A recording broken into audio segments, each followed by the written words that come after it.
Halo teman-teman, selamat datang di Value Stock. Hari ini saya akan bahas analisa fundamental saham BBRI kuartal keempat tahun 2023.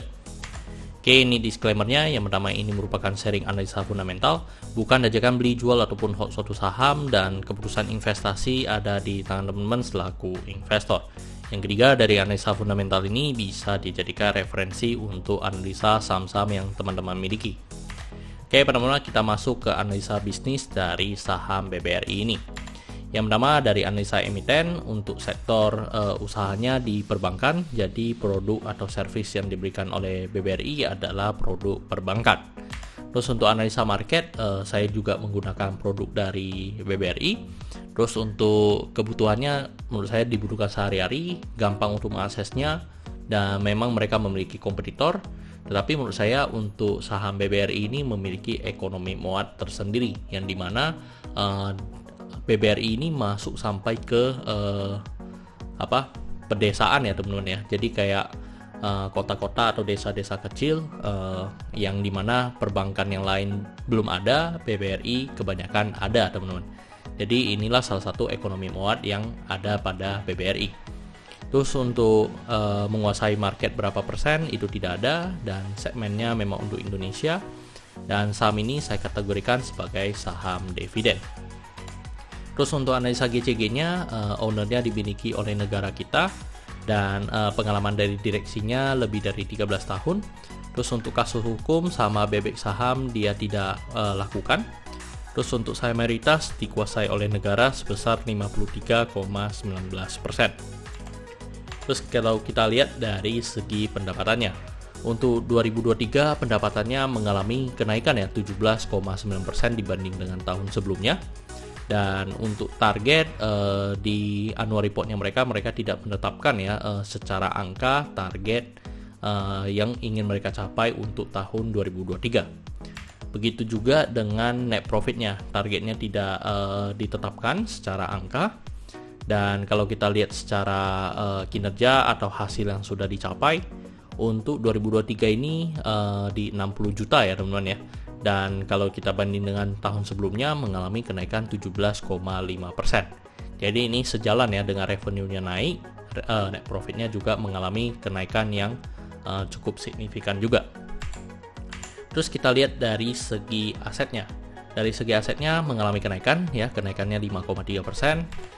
Dan kenaikan dari segi hutangnya 5,5%. Nah, teman-teman, jika ini adalah perbankan, jika hutangnya mengalami kenaikan itu bagus ya, berarti nasabah percaya untuk atau nasabah banyak menabung ya di BBRI ini, sehingga membuat hutangnya mengalami kenaikan. Terus untuk dari segi modalnya mengalami kenaikan, dan kenaikannya di 4,3%. Dan kita lihat dari rasio keuangannya. Yang pertama dari net profit margin. Net profit marginnya di 27,15%, ini juga bagus. Untuk PER-nya di 15 kali, PBV-nya di 2,89, DER-nya di 500% ya. Dan ini cukup wajar atau cukup sehat di perbankan. Terus untuk ROE-nya di 19,13%, ROA-nya di 3%, ini juga bagus. Dan BBRI ini rutin dalam membagikan dividen, dan secara cash flow negatif semua ya, yang dimana mereka lebih banyak menyalurkan kredit, sehingga secara cash flow mereka mengalami minus. Terus untuk catatan, selain rasio keuangan di perbankan ini memang ada rasio-rasio lain yang perlu kita perhatikan. Yang pertama, dari kebijakan dividen payout rasionya itu ditetapkan 50-60%. Walaupun kenyataannya sebenarnya melebihi dari 50 ataupun 60% yang dibagikan ya teman. Jadi ini adalah suatu hal yang baik. Terus untuk CAR-nya di 25%, ini bagus, yang ditetapkan oleh BI hanya sekitar 9%, dan mereka lebih dari 2 kali ya teman. Terus untuk MPL atau non-performing loan-nya, ini gross-nya di 3,12%, ini cukup tinggi ya teman. Walaupun memang sebenarnya masih di bawah yang ditetapkan oleh BI, yaitu di bawah 5%, tetapi 3% ini sebenarnya cukup tinggi untuk kredit macetnya teman-teman. Tetapi kalau netnya di 0,76, jadi kalau benar-benar netnya 0,76 menurut saya sih masih oke teman-teman. Terus untuk NIM atau net interest margin, jadi margin bunga yang mereka dapatkan itu di sekitar 6,84%. Jadi ini tinggi ya teman-teman untuk BRI mendapatkan keuntungannya. Terus untuk dari segi Bopo ini adalah biaya operasional dengan pendapatan operasionalnya mereka itu di 64%. Yang dimana kalau Bopo semakin rendah itu semakin bagus teman-teman. Dan menurut saya Bopo dari BRI ini menurut saya cukup wajar ya. Jadi rata-rata perbankan mungkin di sekitar 60-70% teman-teman. Tetapi kayak teman-teman lihat video saya sebelumnya yaitu di BCA, memang Bopo-nya itu yang mengerikan sekali. Di hanya sekitar 40-an persen teman-teman. Jadi memang secara kinerja sangat efisien. Terus untuk LDR di 84,73%. Jadi ini adalah jumlah uang yang disalurkan ya teman-teman untuk atau dikreditkan ke nasabah. Oke teman-teman, jadi ini rasio-rasio keuangan. Menurut saya dari segi rasio keuangan maupun rasio perbankan memang masih cukup sehat untuk di saham BBRI ini. Terus kalau kita lihat dari segi margin of safety, yang pertama dari harga sekarang di 5850, dan dari analisa fundamental saya melihat untuk intrinsic value dari saham BBRI ini bisa di sekitar 6.000 teman-teman. Jadi memiliki margin of safety 2,56%. Dan kita masuk ke kesimpulan. Yang pertama dari produk atau jasa menurut saya bagus ya, dari kita semua mungkin juga mayoritas menggunakan Bank BRI.